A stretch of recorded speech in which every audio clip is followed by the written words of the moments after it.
Welcome to day number 1 of It's Bourbon Night's 12 Days of Bourbon Hunting. I'm Chad, you're Sarah. That's right, and it's sort of our countdown to the end of the year. We've done advent calendars in the past, we've done 25 days of Christmas, we've done lots of other things, but this year we wanted to do 12 days of bourbon hunting and kind of share with you all some stories of hunts, successful or not, throughout the year that, I don't know, we thought you might enjoy. That's right, we're starting off the first one with a successful hunt. This one really wasn't a hunt. I mean, anytime I go to a store. You just said a successful hunt, and then you said, well, this wasn't a hunt. Well, anytime I go into a store, it's a hunt. I mean, basically, fair. You're shopping, so shopping equals hunting. You're always looking for, anything. Okay. Anything out of the ordinary. This was found at Costco, which 2024 has been a lucky year for me. Not where I would have guessed that you found this. At Costco. In the past, I've never gotten anything good, except last year there was that wild turkey, whatever it was called, the father and son one. Oh, yeah. Expensive one. It was like $400, whatever. Found that there, but that was like my first success. So once in a while, once a year maybe, you find something good at Costco. It's been ramping up. This year's been a lot better. Went into Costco, always go to their spirit store first before I go in. He does. And here was this for 140 something. Well, you're looking at the video footage now. You know better than us. Parker's Heritage 14-year malts. We've always loved the Parker's releases, yes. So this is super exciting to us. My first bottle of Parker's ever was a gift, and it was the malt. And this was 8-year? I think so. This was back in, I want to say 2014. I got it as a birthday gift as I was just getting into bourbon and whiskey. And I tried it, and I thought, I don't like that. Because my palate wasn't ready for the malt. Yeah. Now this is one of my favorite things. So that just goes to show you should revisit things.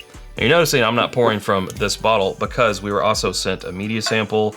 But we liked it so much that Chad decided to get the bottle. Yeah, getting a media sample doesn't mean that we're not going to be hunting for a full bottle. Especially if we like it. But we're going to go through this before this guy gets open. Now, some particulars on this, Sarah. I already said it's 14 years, but it is a straight malt whiskey finished in reconstructed heavy toast cognac barrels. 107 proof. Reconstructed. All right.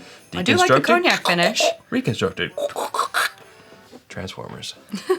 I mean, you definitely get the malt on the nose. Some cereal notes. Yeah, but to me that also just chocolate. Smells like a really good bourbon. It does smell like a really good bourbon. And I think maybe it's the cognac that's putting some of that back in there, like that sweetness too. This is the 18th edition, by the way. Can you believe it? I cannot believe it.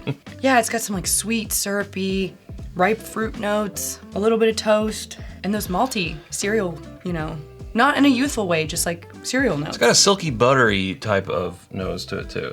One of those that I feel like it's going to be a good mouthfeel, but let's find out. So, to your health. Yeah, it does. It does have a good mouthfeel. Malty, sweet, ripe fruit, everything I said on the nose. But more heat than I would expect from 107. I mean, it's got some heat in a nice way. And it has some baking spice, some cinnamon towards the finish, and it gets, I won't say dry, but maybe it's the proof. It kind of evaporates quickly. I think it is evaporating quickly, and I do think it's a get acclimated. This is day 1. It's also our first whiskey of the day, so we're gonna go in for another sip. Yeah, it warrants a second sip here. But before we do, we want to tell you about our home on the internet. Sarah, it's whiskyambitions.com. That's where you can get the t-shirt and hat that I'm wearing. It's a hoodie. It's a hoodie. Also available in a sweatshirt version that you're wearing. Of course, our Glencairns, all of our glassware. We have until the 17th? The 17th. We're having a buy one, get one half off deal on our Elemental Elixir cocktail syrup. There's also holiday sales there as well until the 17th. So I suggest you go there and check out what is on sale at whiskyambitions.com. And you can become a patron at patreon.com/itsbourbonnight and join our community for as little as $1 a month. And that is where we release after the episode exclusives, access to our barrel picks, discounts on that merch depending on your tier, and more. All right, we'll be right back. That all-important second tip, Sarah. Oh, the nose on this is great.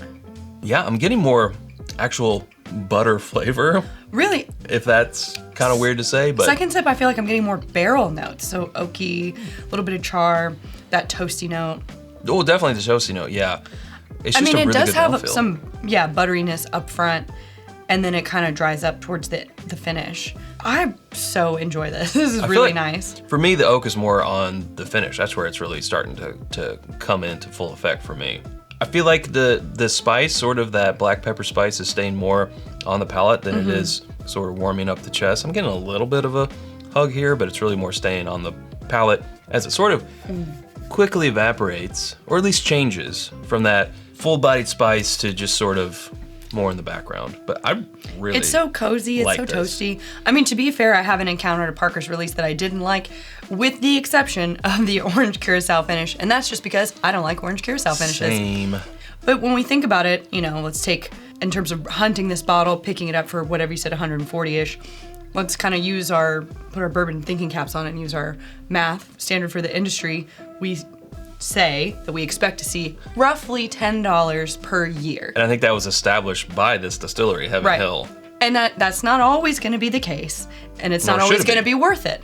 But that's what we generally see. So $140-ish for a 14-year that's also finished. Finished tax. And so, but we're not getting, if you do that math, Right. it's not necessarily coming into play. At least what we bought it for at Costco. For as tasty as this is and those specs, I think that price is normal, especially for a agree limited with release that. from Heaven Hill. I'd agree with that.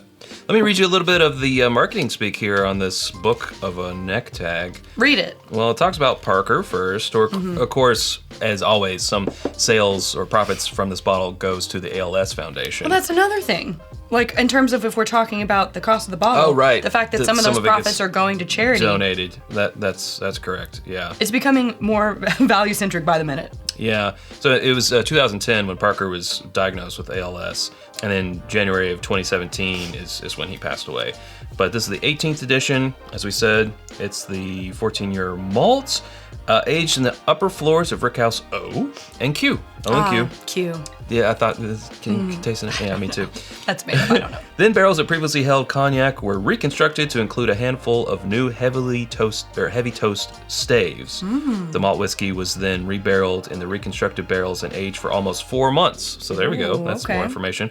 Bottled at 107 proof without chill filtration, and rebarreling transforms. Then it's just talking about what they get. Well, we can talk about it since we've given ours.